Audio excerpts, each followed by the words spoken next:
welcome, and thank you so much for joining our Scotia Live webinar. My name is Talia Suarez, and today I'm here with the Scotiabank team to speak about monetizing your passion. So we all have something that we're passionate about, whether it's art, fashion, photography, videography, or just about anything else. But have you ever thought about turning your passion into a money-making venture? Well, today we're going to be sharing a few strategies about how you can turn your hobby into a lucrative career. Today's conversation is titled Monetizing Your Passion. So I have with us a few persons who are going to tell us just about how they were able to do that. So joining me this evening, ladies and gentlemen, I have Christia Franklin, entrepreneur and content creator, Kevin Sean Hamilton, aka DJ Power, and Gianna Fakuri, the original arm candy.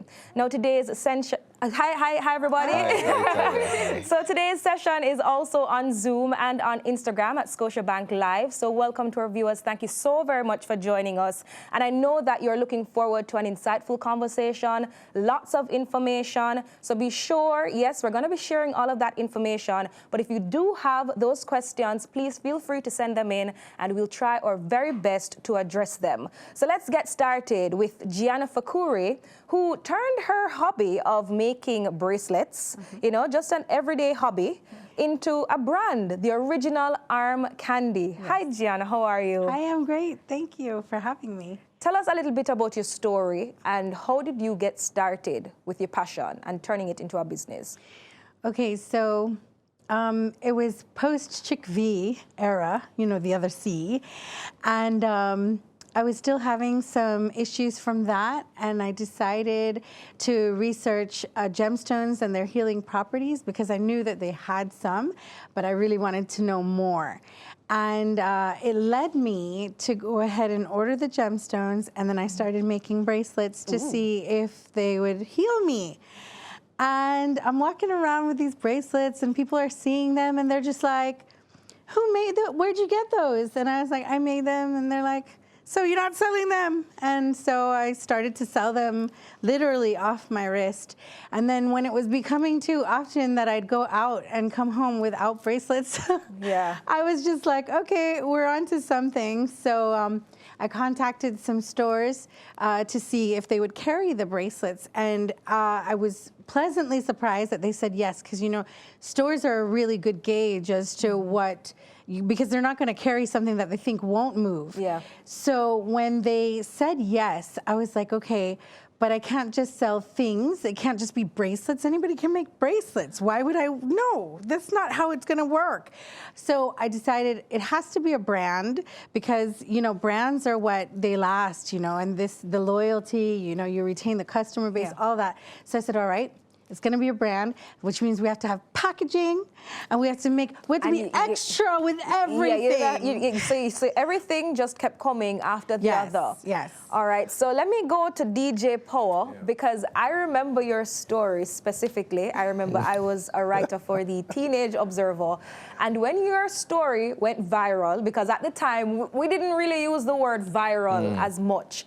But you were a household sensation. Yeah. Like, everybody knew who DJ Power was, at least not who the face behind the name, but because we were just so familiar with the remix that you made, which was a long time ago. Yeah.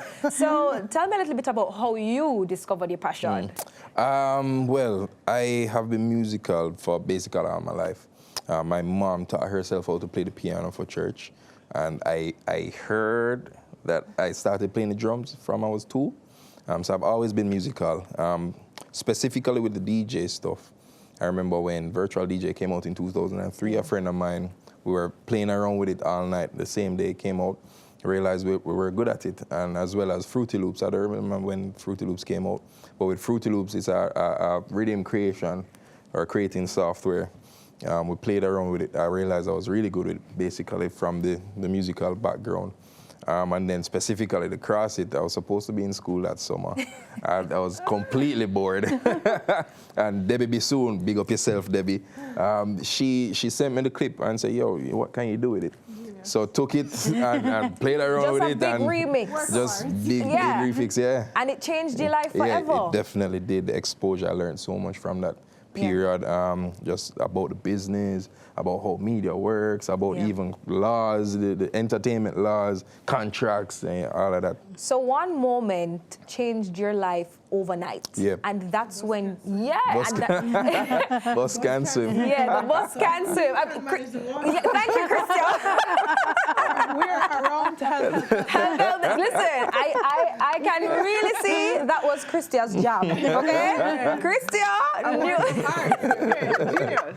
So you learned a lot just from that one experience, and it exposed you to your passion and what you were really supposed to be doing. Yeah. Christian, it seems like, you're the fashionista of the bunch, and you also know that the bus can swim. Yes. So tell me a little bit about how your journey began. Okay, so when I think of when my journey began, it takes me back to when I was a child. So both my parents are entrepreneurs. They're both in sales. So my mom used to buy and sell jewelry, and then she dabbled in clothes as well. So she was going to our clients in Portmore, and I wanted ice cream. So I wanted to stop and get ice cream first. She said, no, we have to do with business first, and then, ice cream after. Yeah, man, you got to make that money first to even buy the ice cream. Fine. So she gave me the challenge as well, and I wanted her to hurry up and sell. So she gave me the challenge to help her to sell, and then I realized that I love clothes, and then I sold 23 tops to the lady. Even the lady to this day, when she sees me, she's like, I cannot believe you got me to buy 23 tops. And I was talking about how it feels on her skin and all those kind of things. So, and then of course I got my ice cream. So after that I realized that, okay, I'm pretty good at this. So my mom would have like old stock that's not really selling anymore, and then I would take it up and like try and resell it now to the parents of my friends and that kind of thing. And that was from prep school. Wow. So that was the first. Well, Christian, it sounds like you can sell just about anything or convince everybody to buy something. Yes, I still an Eskimo, indeed. Yes. So I know when it comes to having a passion, and number one question that a lot of persons always have is, how can I monetize this passion? Because you know that passion alone cannot put money in the bank, right? Can't put money in Scotiabank account, I'm just saying.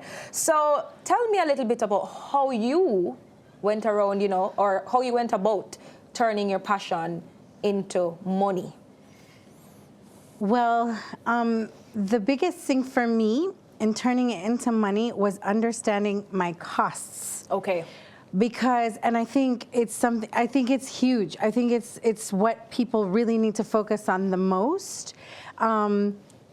Because, I teach too, and I'll have students that that they'll think that their cost is just the materials that went into it, and it's like, no, it's your labor. You still need to make profit after you've figured out your costs and all of that. And they're always saying, but I did it, it's fine, and it's not fine, because if you can't do it, you have to pay someone to do it. Exactly.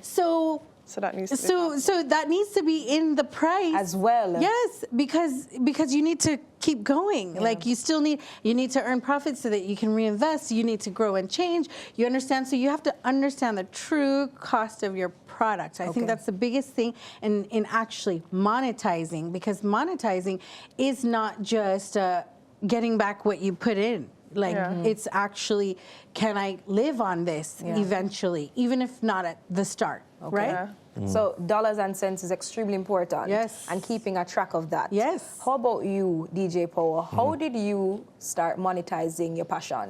I started to play for some friends at their weddings. Okay. Different private events. Familiarity and networking. Yeah. And then I realized that people were asking me for my cost. I was like, cost? What is that? What? I can make money from this thing? What? I don't know. What did I charge? So I think I got some advice from a friend, and he said, yeah, you can put a price on it. You're using your talent and your time. So figure out what it is that, again, what would make sense for me, because I have to drive there, I take a taxi, And you need or whatever. equipment. I need equipment and all that. Figure out what the cost it would be for me to play at this area. So I said, that's interesting. So in doing that, I was able to network through friends and word of mouth and things. So even now, that's what I do. Network. Just network. And just make sure that I show up every time, anywhere I go. If it's a baby shower. And you have to dress the part too. So you have to dress for a baby shower versus a wedding versus a corporate event. Versus a party, whatever it is. Okay. Yeah, man. All right. Let me go to Christia. Monetizing your passion. How did that happen? So my passion, monetizing my passion started very early before I knew the value of money. So I had to learn over and over how to monetize your passion and how to get better at it. And I feel like it's something that entrepreneurs or persons who are starting can struggle with because you have to play so many different roles. So you're head of marketing, you're head of finance as well. And sometimes, especially with me, I have a knack for sales, but I didn't have a knack for finance. So it's learning how to do that because a lot of my money would just go right back in, reinvesting. So I did that for years. So I had to learn that, okay, what do I pay myself out of that? And then what do I not pay myself? Like all this profit is not just yours. What goes to the business? Yes, what goes into that and what goes into that. Because it's not once or twice that I had to start all over. You know, I've been there before. And that's okay too. Yes, it's okay. I'm no shame about that. So learning that was a struggle for me, but it's because I started so young, I believe, before I knew the value of money. It's interesting that you touched on failure. Yes. And a lot of persons, when you're trying to build your passion and trying to monetize it, you're really an entrepreneur. You are the business. Yeah. And you are afraid of failure. So what are some of those lessons that you've learned along the way? Let me start with DJ Power. For me, the biggest setback was COVID. So at the end of 2019, I left my 9-to-5 because I figured I could make more doing my passion than my regular job. So I said, you know what? Let me try this out, put my energy into this and see what can happen. So I made a lot of partnerships, networked, made a lot of linkages and things, ready for 2020. COVID. Surprise. Yeah, surprise. Surprise you don't want. Yeah. So a lot of cancellation, emails and this and that. I was very depressed at the time. It's overwhelming. So man, overwhelming. At the time, I had a new baby. I think she was 6 months at the time, so it was rough. My wife was the only one working. She was let go. I left the September. She was let go to October. Yeah. Right. A lot of changes. Yeah, man, a lot of changes. So it was rough for us. I even remember as far as having to, dip into the piggy bank, take out some coins to go down to the shop to buy some Vienna sausage so that my daughter can eat, and that really, it took me back. And we had to ask family for help, and that caused me to open my eyes and say, you know what, I need to push through this. I made a promise to myself and to my wife that this will never happen again. Yeah. You get me? So I learned from that setback. I had to dig in deep. I had to change my mindset. I had to make sure that I do all I can so that I can make this work and just do what I need to do. Just to make ends meet. And then to possibly do things differently when things are different for you. Right. So, I mean, in terms of your savings or in terms of how you channel that income that you do receive from your passion, did you find yourself making better decisions or different decisions? Oh, for sure. Immediately, I started budgeting. Okay. Right, so I could see what we're spending on, what we're saving, what we didn't need to spend on. I started investment accounts, an emergency fund, a regular savings account, a retirement account. Enough things that Listen, the money I for it will never happen again. You get what I'm saying? Yeah. But man, I was very conscious of what I was doing with the income, because I didn't want another COVID to happen and I was caught off guard. So I had to have this buffer, this safeguard where I can say, all right, or even just the diverse months, the diversification of income. You have $10 this month and you have $5 next month. You need something to kind of take off. Ensure there's a balance. Because it's not going to be steady. Yes, and Christy, I was going to ask you, what have you learned along the way? And in terms of just not having a steady income, because that's what entrepreneurship is sometimes, and that's what it's about. This month you have a great month, and then another month you're like, okay, what is going on? Like, am I doing something wrong? Yes. So what have you learned? So just going further to what you said, I'll never forget a lesson that I learned when I was younger. My mom, once again, an entrepreneur, at the time, she didn't communicate to us what was happening. But I remember, if I'm showering too long, she turned off the lights. And I remember eating a lot of tin mackerel, so till I love it. I know I can't eat anymore. I've had too much tin mackerel. I've maxed out. Yes. But I remember certain things, like you bathing too long, you're using too much toilet paper, but there was no explanation of it. But I remember at the end of that period, she was able to buy an investment property. Okay. So what stood out to me is that it doesn't last long. So a lot of times when you're doing something, you have to reduce your standard of living. And it's something that I've done timeless. I'm sure everybody can attest to it. You have to step back in order to step forward. And that is a lesson that, and it can almost happen every single business you start. So even though it happened already, and we'd love to say it can't happen again, when you have a bigger dream that requires more of you, it might require you to once again step back, lower your standard of living, but just always remember that it doesn't last forever. And it's so that you can jump into a better position after. Because when you're propelled, you know, that push is going to be greater than where you were at the beginning. It's just hard, and a lot of people struggle with that because nobody wants to lower their standard of living. Nobody wants to step back. I mean, I don't want to go without my brain. There's so many things you don't want to do, but time and time again, there's a bigger picture to look at, and just don't be ashamed of that period of your life where you have to step back. And of course, when you have friends and you can't go as much, it's a mind thing, but just don't be afraid of it because it's a step that you need to end up where you're going to go. But you have to have that vision, and of course, you have to have that mentality and dig deep. Just dig deep within that moment and know that, guess what? I'm going to keep my blinders on. I'm going to focus on what I want to accomplish. All right, what about you, Gianna? So I want to touch on what Pawa was saying because you said now you have the investment account, the retirement account, the emergency fund, all of that. I had all of that. I had all of that when COVID started. But when they're guiding you on your emergency fund, they say have 6 months, I had 2 years. They say, you know, have your retirement set up and this and that. And I did all the things they said. COVID went on for so long. COVID went on for so long. And what was happening is what you're used to making, you're just not anymore. Overnight. Literally overnight. And so it's like no matter how prepared you are, and then that causes you to feel like a failure. It's incredible what it does to your psyche. Not earning as an entrepreneur, it does something to your psyche anyway. I feel like Gianna is preaching. Okay, so you're already there. And then it's like, okay, so this is reducing. It's okay. We're going to be over soon. Lockdown soon stop. We soon start having events again. We soon, you know, and all of this. It's okay. You understand?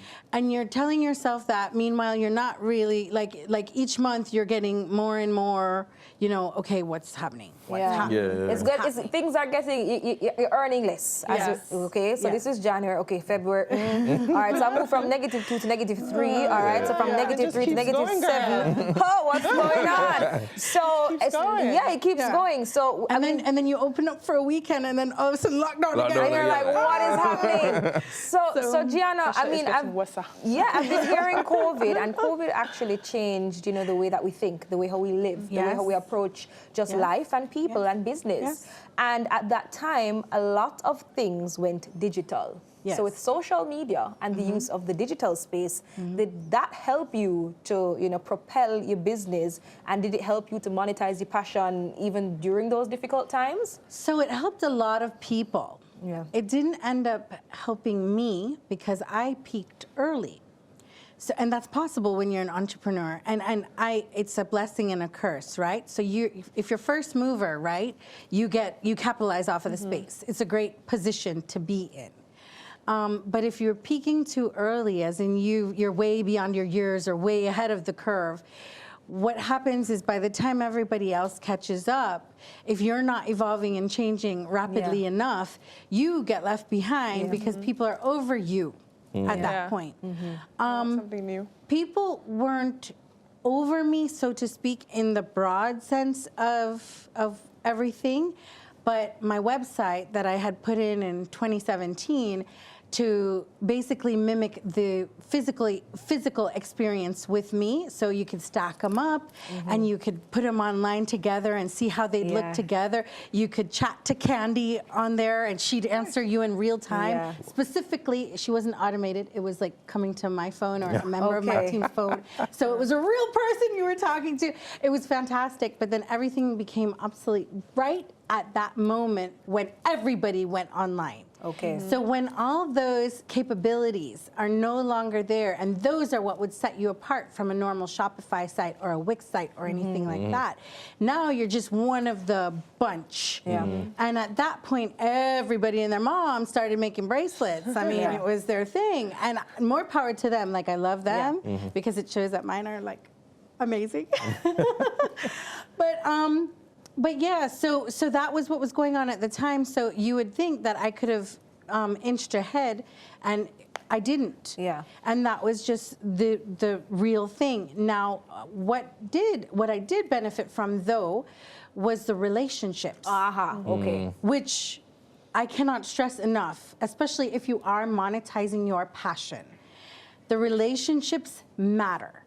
Everybody that you encounter, all the people you've worked with, show up on time, give them a little extra of whatever you can, even if it's just a smile and some sunshine. You give that to them because they will remember you. It will set you apart. Yes. And this is your For passion. sure. You want to keep doing it, right? Yes. So you need sustainability. So Gianna, I have to ask you then, after so much disappointment, you know, a lot of changes happening, I mean, I'm sure you had to be reinventing yourself as the time went by. What kept you going? You know, what were you doing? What were you doing? Oh, well, a company in Ochi called Polka Dots, big up Polka Dots, they came out with some masks for kids Okay, and so you ladies. reinvented yourself even more. I had kids' bracelets matching the little kids' masks. They were so cute with the little charms that matched whatever they put on there. I had mask chains for the adults who wanted, if you wanted a full gemstone mask chain.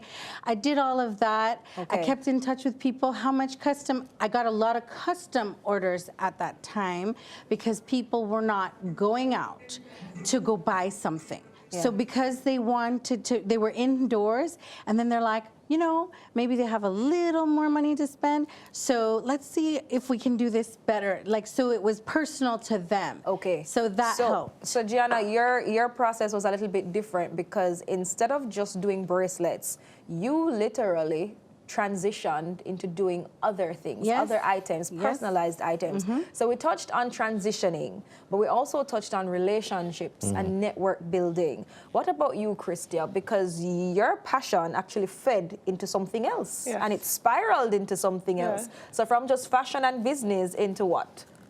Right, no, then it went into content creation. And travel. Yes, and travel. And that happened because of COVID as well, because I wasn't able to sell face-to-face, because that was really what my brand was like. Everybody loved, you know, us coming together and creating the outfits. So it led me into content creation. That took so much out of me to learn how to do the transitions and whatever. It was so much market research.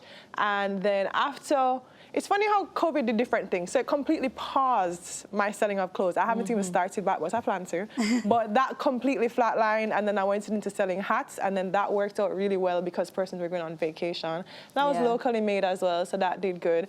And then it kind of led to boredom, you know, going to all of I started to collaborate with villas in the country, and seeing all of these places, I was like, I want to own a piece of Jamaica. Like, this is paradise.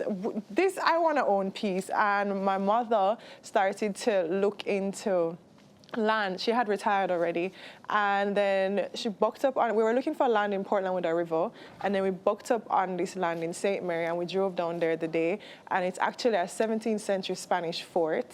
Okay. And yeah, it took probably about 2 years in order for her to purchase it. You made it happen? Yeah, made it happen, and that's such a big deal to me, owning a part of Jamaica. I love my country, so owning a piece of land here is just ideal. And that's what I'm doing right now, project management. So you literally transitioned from from fashion to content creation on social media, being an influencer, and traveling to, I mean, no project management. I mean, so it sounds like construction to me. I'm just saying. Passion, so your passion can change and evolve into new things. Into new things and into new sources of And you income. can have more than one passion. Yeah. Yes, I have a lot. It's okay to not be boxed and to limit yourself, because we are multifaceted individuals. Yeah, and I wouldn't have known that unless COVID happened, to be very honest. Okay. I would have continued to have my team that created the content. It's because COVID came, you'd have no money to pay nobody. And you can't see anybody. So then, okay, I'm like, all right, how did they do that? Like, okay, this angle. So seeing them do it for me for years, I was able to kind of teach myself, and then a lot of research. And then, of course, now going to the villas, it then led to that desire as well. And we actually also built 2 Airbnbs in the back of our yard. And that's just because you want to diversify your income, which I saw my parents do. Both of them worked very hard for years, and then after that, they went into owning property, and then they just collected rent. And I'm like, that's nice. My mom retired early. My father just hasn't retired because he doesn't want to. But yeah, I was just watching them collect rent, and I'm like, okay, she's gardening every day, and she have money. That sounds comfortable enough. You know, so Soft I grew life. into the Soft life. soft life. So I've always had that desire, and then now, you know, God blessed us with this land, and now here we are. Here you are. I mean, transitioning from a difficult place to a new space that, of course, will afford you additional income. That's what everyone wants. So we're going to go to our first set of questions. Thank you so much to our viewers. Those who've just tuned in, thank you so much as well for joining us. So we have our first question coming up, and that is, there is a lot of fear moving from 9 to 5 into your own business. Yes, yes, yes. How do you overcome that? Who's gonna take that one? Let me see. Is it gonna? I think Power. Let me go with Power, because Power sounds like he was really into the 9 to 5, and he had to make a really big step. Yeah. So let me hear your views. It was very scary. I left 3 months after my baby was born. So not knowing what would happen. So as I said, I left September 2019. I saw what leaving could do. I was able to make basically my annual salary in the 3 months that I was there. Right. So I realized that there was money to be made. Okay.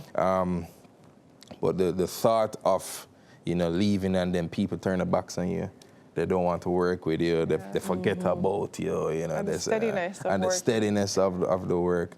That was scary. It was very discomforting. But I said to myself that if I put the energy that I am putting into other businesses or to other, you know, somebody else's work, it must can work. It must can work. So I feel like a big part of that is, one, having a plan. Yeah. So at least 3 months, or at least a certain time period that they can say, okay, well, this 3 months will cover, as you mentioned, the annual salary that you were getting initially anyway. Yeah, so at least I know, at least for a certain time period, I'm good. That'll be good. Yeah. And then another major part of it is simply just believing in yourself and investing that energy that you would have taken, investing into someone else's business, into your passion, into what you want to do, and using that time wisely. Okay. All right. I think I have another question. How do you stay motivated? Ooh, all right. And maintain your enthusiasm for your passion over time? Wow, what a question. Let me, who is going to take that one? Is it going to be Gianna or Christian? I'm throwing it out there. Gianna. So I'm not going to lie to you. There are ebbs and flows. And most of us who monetize our passion tend to be creatives or in some sort of a creative space. So the enthusiasm is not so predictable all the time. The inspiration is not always there. But remember, it's a passion. So it kind of comes back. Everything that inspires you, different things will inspire you along the way. So you'll see something and all of a sudden it's like, oh, there's something else. And then it's, remember I said relationships earlier? Yeah, man. It's those people that when you're having, I don't know how the universe works it out, you know, but when you're having that doubt or not so sure, that's when you get a call out of the blue. Like, hey, can you do this and this and this? You're not going to say no. Yeah. You're not programmed to say no. Yeah. You're programmed to say yes and work it out later. That's how entrepreneurs You figure it out Figure it after. out. Yeah, that is it. So you do that, and then in the doing is where the enthusiasm comes back, and Yeah. everything gets sparked again, and you keep going, and it's kind of like that lover kind Yeah. of that you can't let go of. It's like, oh my God, leave me alone, but yes, come here. Yeah.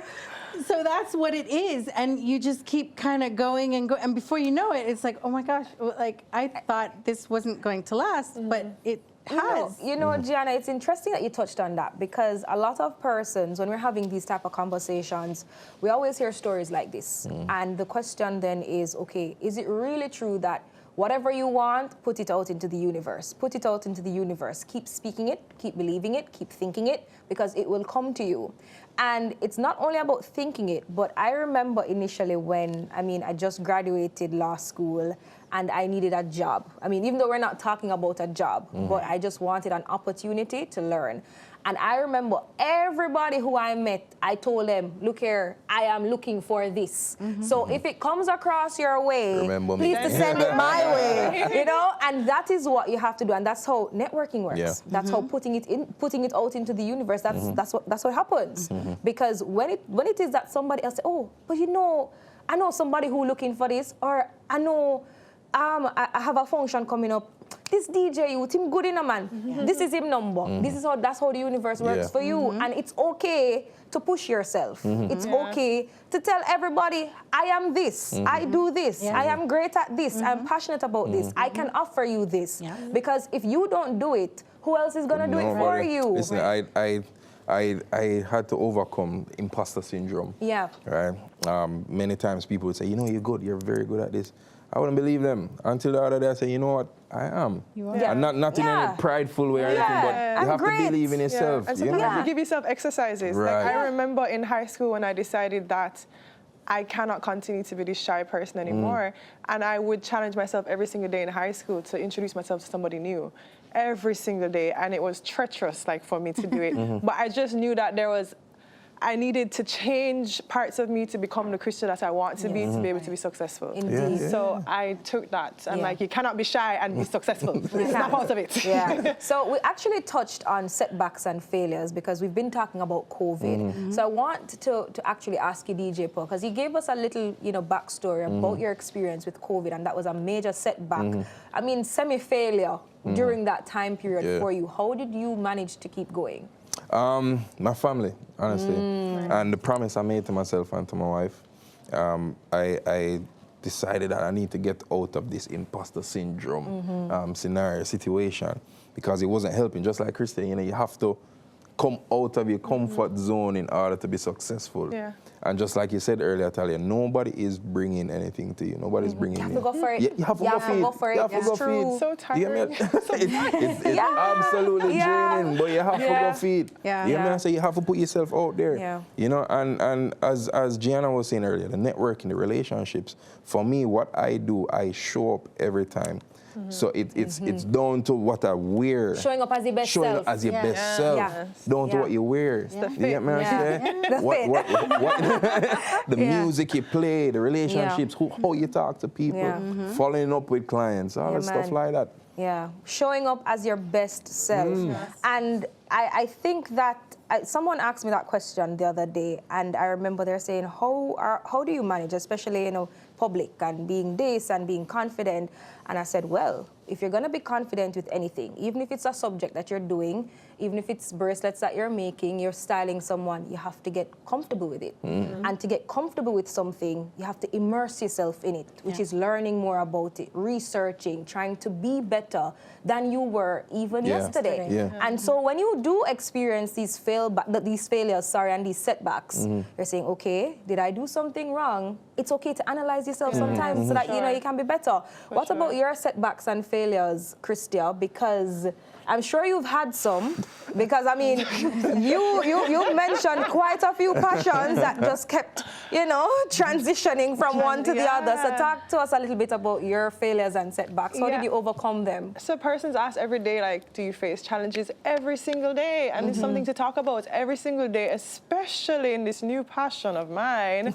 I'm faced with setbacks. And when I say every day, you know, I was telling you earlier. Girl mentioned construction, you know, construction workers, boy. I was saying that every single day I should call the place Murphy's because it is a definition of Murphy's Law. From it can go wrong, it will.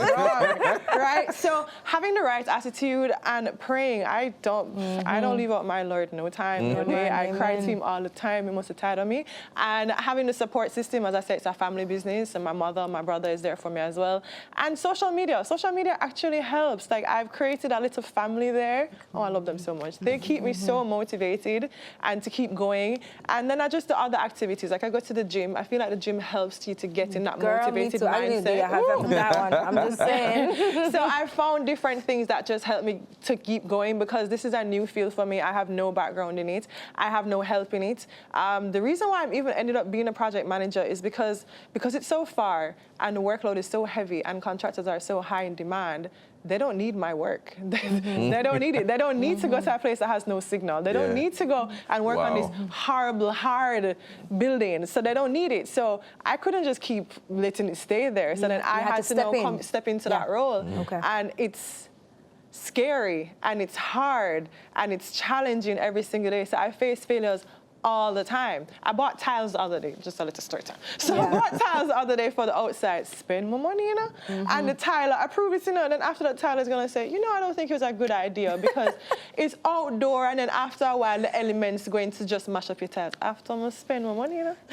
So you just, and then now that will never happen to me again because now I know an outdoor space, you just have to concrete it off and do some concrete style, but don't buy tile for it. So it's a costly, I've been learning a lot. You've been going through it, but you keep it going. Okay, let me go to Gianna, because we've been talking about monetizing your passion, which is the title for today's conversation. And once we're talking money, you know, we have to find out how we can manage it, how to actually make it work for us. So what are some of the tips and strategies that you use in terms of managing your finances? Tracking expenses, trying to reduce expenses at all times. At all times. Okay, this seems like a good price, but can I get it cheaper? Is it going to affect the quality? Because I'm not going to skimp on quality. I can't do that. I've set a brand up, right? My brand is about quality, but how can I get more for less? And how can I pass that on to my customer? Because they trust me and they're coming back to me, right? We have a relationship going, so I don't want to, you know, I don't want to affect that. Yes. So the tracking of, the reducing of expenses, the making sure that you know what each item is yielding, basically, you know. I walk around with the numbers in my head, honestly. It's not a joke. Like, and my husband helps me a lot sometimes in my business, and he's just like, how much was this again?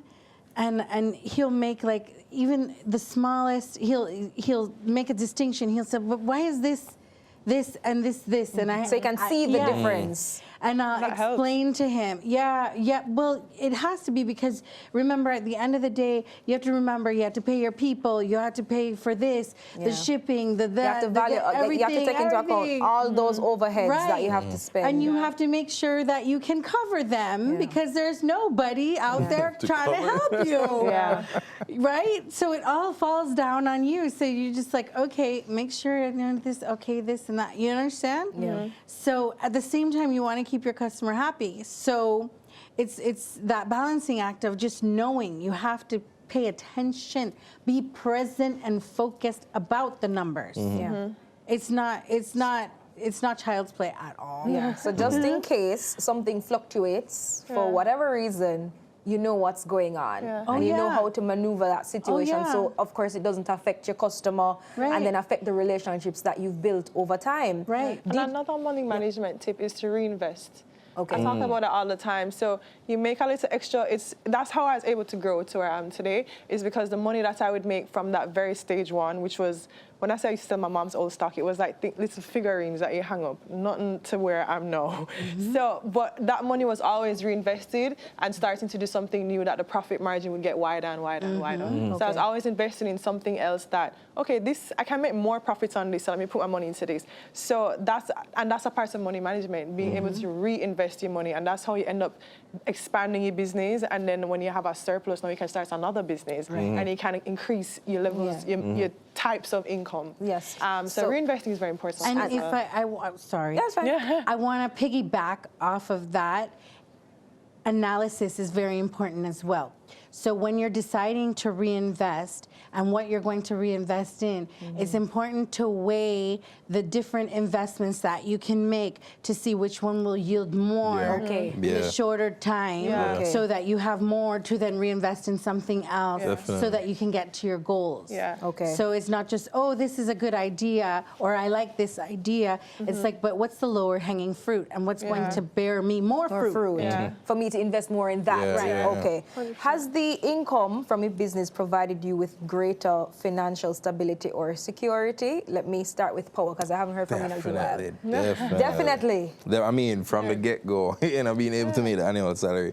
But in terms of being able to see where the money is going, being able to save, being able to invest, being able to even take some and carry the family on vacation. Quality time. Quality time, man. Things like that. And Christia said something earlier where you have to make sure that you don't take all of the money that you make for your personal Learn that money. Hard way. So it has been interesting, being able to speak with my wife and say, all right, we're taking this and this and this, and then being able to even buy new equipment, invest back into the business, buy top-of-the-line equipment so that I can have the tools that I need to do what I do. That's all. So it's very freeing being able to do it. I like the numbers side of the money, seeing what goes where. So it is the mental freedom. And security, too.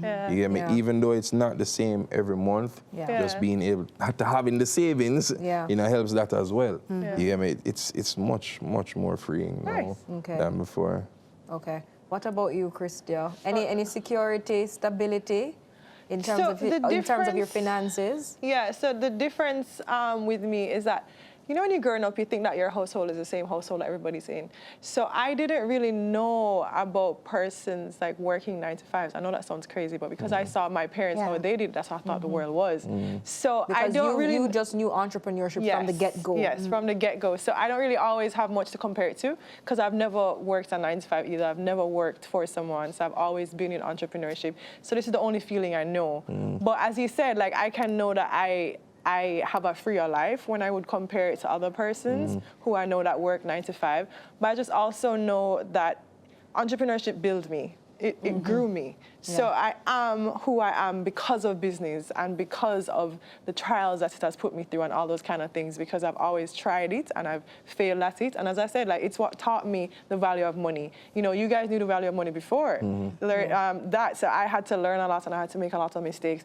But I feel very in love with it. I feel like it's very me and I'm very it. So I feel like we have a great relationship going on, but I don't have much to compare it to. Okay. In terms of personal growth, though, you touched on that, Christia, because you said, guess what? It raised me. Entrepreneurship, it grew you up. And it grew me. up quickly, too. It definitely raised me and brought me to who I am. And it constantly demands a better version of you. Non-stop. It's always forcing you to elevate yourself and to grow into the space and to enter new spaces. Because as soon as you've mastered something, you want to go into something else. And even, like, I was very comfortable with Your Clothes Girl. Like, I grew it to something that I was very proud of. And I feel like it was a brand on its own and it was doing really well, and then COVID just come humble me. And then you just And wanted then, more. Yeah, you know, you want something, more as well. And then now here I am where I'm like a little child again. Like you have to grow into that confidence. Yeah, and it's what you spoke about. Like you cannot master confidence until you have the knowledge. After you have knowledge, your confidence, you know, because you know what But it can't talk to you. So knowledge is extremely important, because that is how you can walk into a room confidently and walk into a new career confidently. Yeah. So like right now I'm back at that stage again, but lucky enough I've been here before. In the space. Yeah, I've failed before, I've tried new things before. So here I am yet again in this space that I'm familiar with, where you're uncomfortable, where you have to be learning things in order to excel. And it's such a hard industry because it's mainly male dominated. And I remember 2 weeks ago, my worker is telling me something and I know it's wrong. And I'm standing firm on it and I'm saying, oh yeah, so I said, so I was right. Him say, yeah, but you know, through your woman, I did try to slip it by you. And it happened so many times because he wanted to shorten the work. But luckily enough, I've been here before, just a couple months ago, and I know that this is the right way to do it. So you find a lot of people like that as well, trying to trick you and like fool you. So you have to, that's why knowledge is key. So yeah, I'm learning and I'm very excited, but just don't feel like this journey is always, oh, I'm learning, I'm excited. I've cried. You know? All of us, girl. Yeah, like all of us. It's scary. DJ Power, I know that in terms of your personal growth, you know, and investing is very important for you as well. You know, what have you been doing to ensure that you personally grew as well as an individual? I've been doing some reading and listening. I've read a few books. My favorite is Richest Man in Babylon. Oh, that's you love that book. I live by that. Yeah, man. Richest Man in Babylon. Think and Grow Rich. Compound Effect. I've been listening to Jim Rohn as well. He has a 4-hour presentation on YouTube, How to Live Your Best Years. How to Have Your Best Year Yet. So it's a lot of reading about personal development, changing the mindset. One very specific thing I can remember from Jim Rohn is saying that you cannot blame the only things you have. You have to learn how to work with it. So you can't blame government, you can't blame the industry, you can't blame the resources, it's all you have. So learn how to use that to make your money or to drive your passion. Play the cards you're dealt with. Your next book is going to be The Law of Success by Napoleon Hill. Napoleon Hill again, gems. good, I love how they're dropping gems. I think I have a list of books, and I think that's on my list. Well, Napoleon it Hill. needs to be if it's not. Dropping gems. I love man. it on the ScotiaLIVE webinar series. So we spoke about the fear factor. We spoke about managing inconsistent funds. We spoke about a lot of things so far. What advice would you give to anybody who, you know, is watching and they're interested in monetizing their passion? Let me start with Gianna. Okay, so it's the same advice I give to every single person I come across who says, you know, I would really like to do what you do.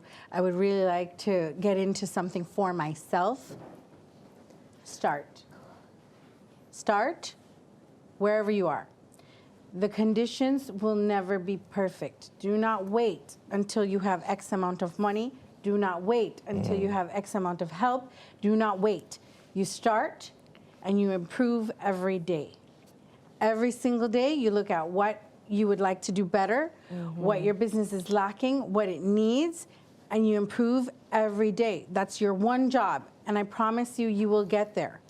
And I promise you, you will find out how many people support you from you don't have anything. And you just keep going. Start and improve every single day. So start and improve every day. DJ Powell. One, I'd say have a plan.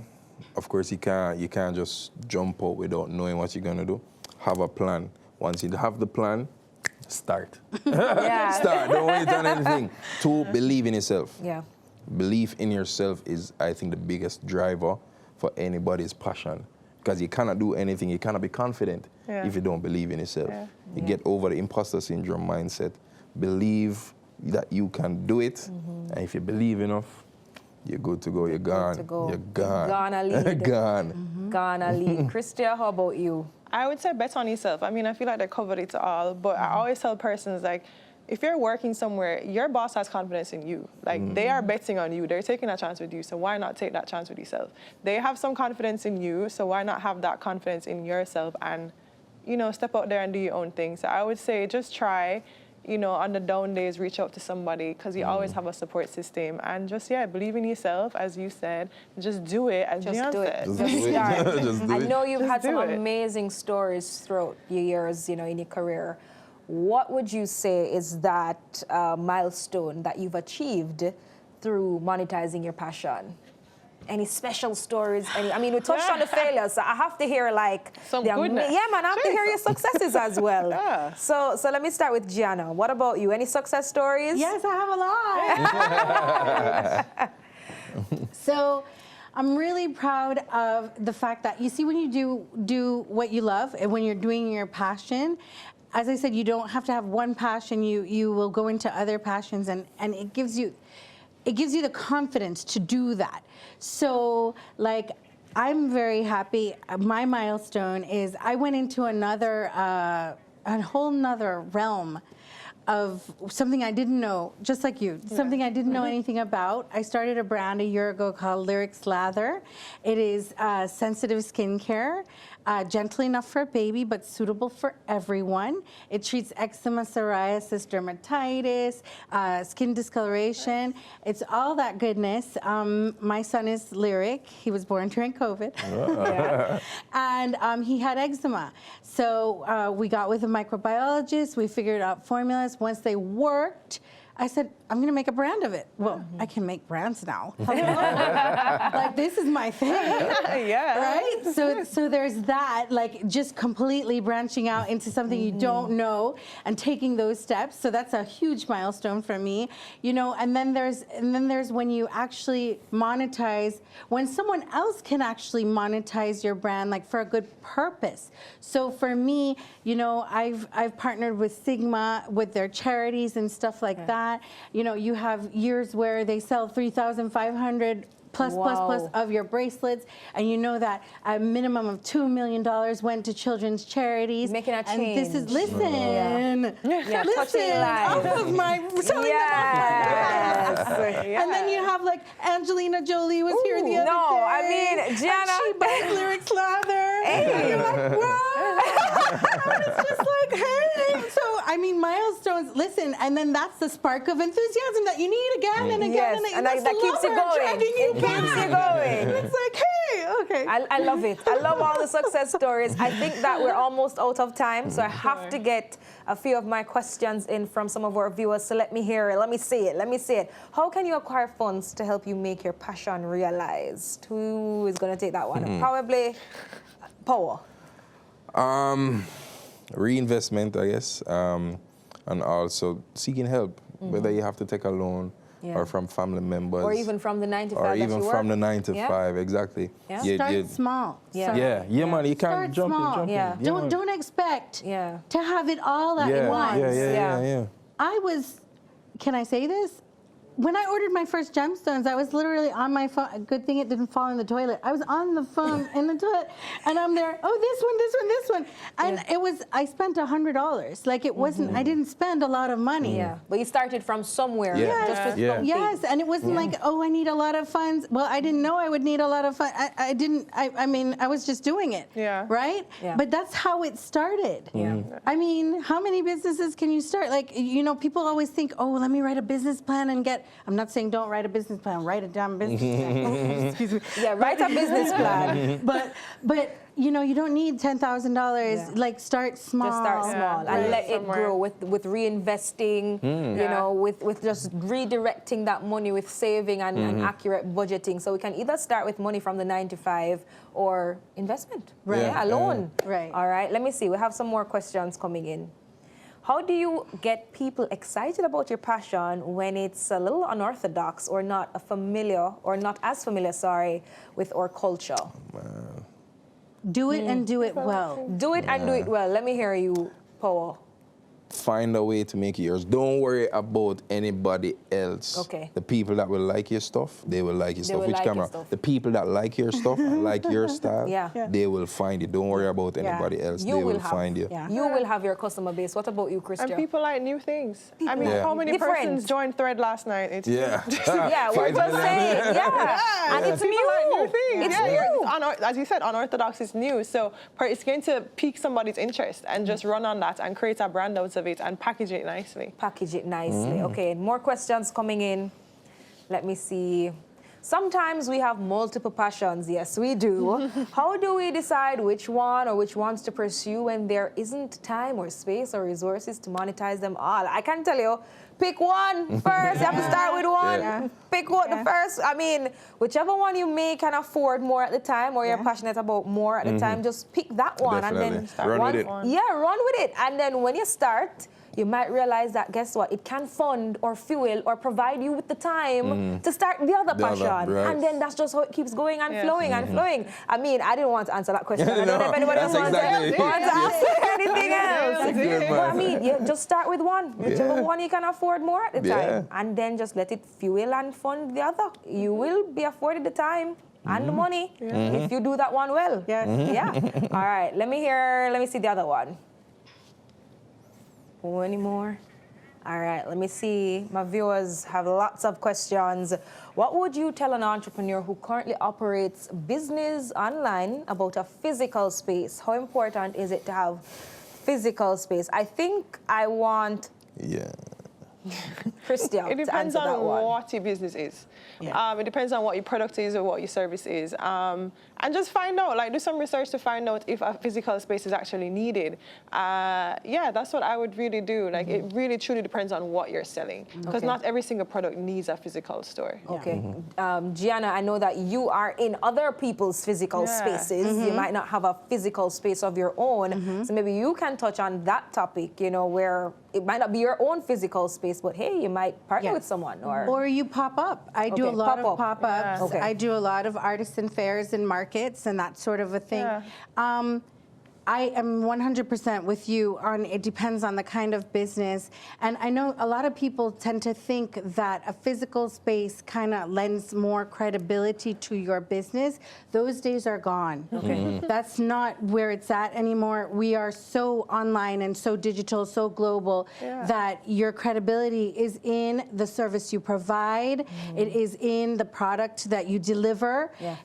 It is not in a physical space. Half the people will never get to your physical You have to go space. to them. You not only go to them, you have to ship to them, you have to this, you have to even if they're right here in Jamaica, Want a barrel. they're somewhere else. So you and the courier services are very good friends. And you know, so I wouldn't put too much weight on that. It really depends on your business and how you operate. okay. And try and get your product in other places like what she did. There's Local, there's Fontana Pharmacy. I mean, my straw stuff are in those places as well, which also leads to another, you know, stream of income. Like I don't actually have to be selling those products. Like those two establishments are selling it on their own as well. Okay. So You get some help. yeah. Different channels. Different channels. Okay, we have more questions coming in. We're almost out of time. Sometimes creatives are not number crunchers. What easy-to-use accounting software or tools are well suited to creatives? I think Gianna sounds like the numbers lady a lot. Gianna, do you use any software or, I mean, Power, do you use any software? Christia, do you use any software or any app? QuickBooks QuickBooks. is, I mean, I don't know which numbers would be creative friendly. So QuickBooks is simple and easy. It's good if you have a person who is a good Accountant. numbers cruncher to help you. So it's good if you have an accountant, a reliable one, please, because you know, I don't know how many of us have been burned, but I'm one of them, right? So a reliable one who understands everything about, you know, what is important is for them to question you about your business, for them to understand your business, because it will make the relationship a lot easier. Because they will know when they see this, they'll know what to question you on when they see questionable expenses, right?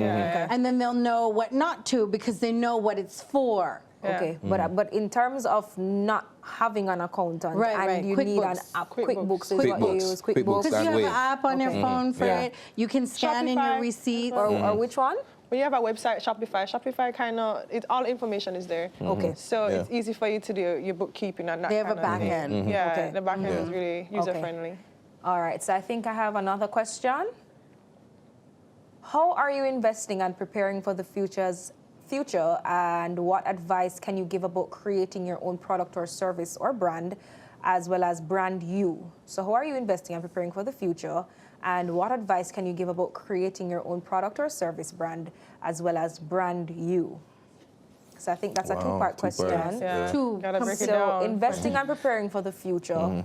And who, I don't know who, who's I gonna say take that one? especially being burnt by COVID, as everyone has been. I am heavily on savings, saving for the rainy day, saving for another COVID experience. I have two savings. I have the everyday savings, the miscellaneous savings, and I have the emergency fund. So I make sure that if something is to happen again, I have something that can cover expenses. The investing, I make sure what I'm investing in will be able to get me something. So whether it's a house, retirement, education fund for the girls, whatever it is, they invest some kind of security. Bonds or stocks, whatever it is, so that in the future I can be able to reap from that as well. Yeah, and repurpose those funds if needed. Christia, I also want you to touch on the second part of the question in terms of the brand you. You know, yes, you've created a brand, a service, a product, but also brand you. You know, how is it that you create both and manage both? So the brand, it depends on the type of product you have and how much. Sometimes how you love your product, it just ends up happening that you end up becoming the brand of your product. Like Tia the Clothes Girl, I'm selling clothes. My name is Christia, Tia the Clothes Girl. So I'm basically married to my brand at that point. And when you become a brand, as I said, you have to wear all hats, and you also have to put your best foot forward, which we've spoken about as well. So you have to then fix yourself. Like I was saying to somebody earlier, like I have to present myself as the best version of myself, and I work on that daily because now I'm a brand. So my clothes can't really sell on its own because it's attached to me. So however I present myself is however I'm presenting my brand. And I have to bring my best version of myself first, and I have to be comfortable with that in order for you to be comfortable with it. So it's really just realizing your flaws, being transparent with your flaws and working on them. You cannot just be like, I saw a mistake. No, that's not, that does not exist. That you can always fix yourself. You can always change for the better. And why not be a better person, especially if you're tying it to your brand? So just work on a better you. As I said, I was shy. I had to work on that. There's so many things I had to work on to put my best foot forward for the sake of my brand. Okay, and putting your best foot forward for the sake of your brand, sometimes you have to use brand you to do that. And sometimes because you are married to your brand, it's one on itself. Like, I mean, once they see a clothes girl, be yourself. They Do not put on somebody for your brand, because you're not for everybody, and that's okay. There are gonna come people who they gravitate towards you, they like you, and they want to support your brand. You don't have to present yourself as this. No. Don't watch our next man. Don't watch our next man. Be yourself, because people will gravitate towards that. So that would be my advice. All right, so we only have time for one final question. So let's see it. How do you manage multiple businesses? So I have to go back to Christia first, because Christia, it seems you're wearing multiple hats. So how do you manage multiple businesses, Christia? You have to have a strong support system. You have to do a lot of research. You have to educate yourself as much as possible. And guys, forgive yourself. You're not perfect. And I feel like a lot of us will struggle to be perfect in something, and then when we fall short of it, we feel like we've failed. You can always make a mistake in your area, in your field, and learn from it. but it's time management. There's so many aspects of it. Like, I do not appear anywhere late because I feel like if I don't respect your time, then you're not going to respect my time. So I have to present that so that you know, don't be late because I wasn't late, you know. So, you know, so there are certain things you have to do. As I said, educate yourself, put your best foot forward, and have a good team. Have a good team. Have a good support team as well. And pray. That's it. Pray. Take it to the Lord. He's the biggest team member. It's so interesting that you touched on team because I am a strong believer in a lot of the times you are only as good as your team. Especially when you're wearing multiple hats. You have a lot of things going on. A lot of the times you might not remember everything. Yes, you're on top of things, but you need a good team. Yeah, and Jamaicans have this mentality where them don't like ask for help. Ask for help. Ask for help. You cannot do it all on your own, especially if you're trying to do several things. You cannot do it on your own. You do not know everything either. You have to ask for help. And if you don't get help here, look for it somewhere else. Look for it somewhere else. It will always be provided. God not just leave you so. You know, He's gonna provide. Get a good team to manage those multiple businesses. Viewers, thank you so much for joining our Scotia Live webinar this evening. I feel like we could just continue this conversation for another hour, but unfortunately, we are out of time. So thank you so much for joining us. Thank you to my lovely panelists. Thank you. Thanks for having us. Yes, thank you for sharing your information, your insight, all the knowledge that you have stored up. Thank you so much for sharing it with us. I'm 100% sure that our viewers learned something new and they really appreciate it. So guess what? We do want to continue the conversation. So please be sure to send us those direct messages. Any questions that you have, send us via direct message at Scotiabank Jam, and of course we'll continue the conversation there. But until next time, thank you so much for choosing Scotiabank. See you soon.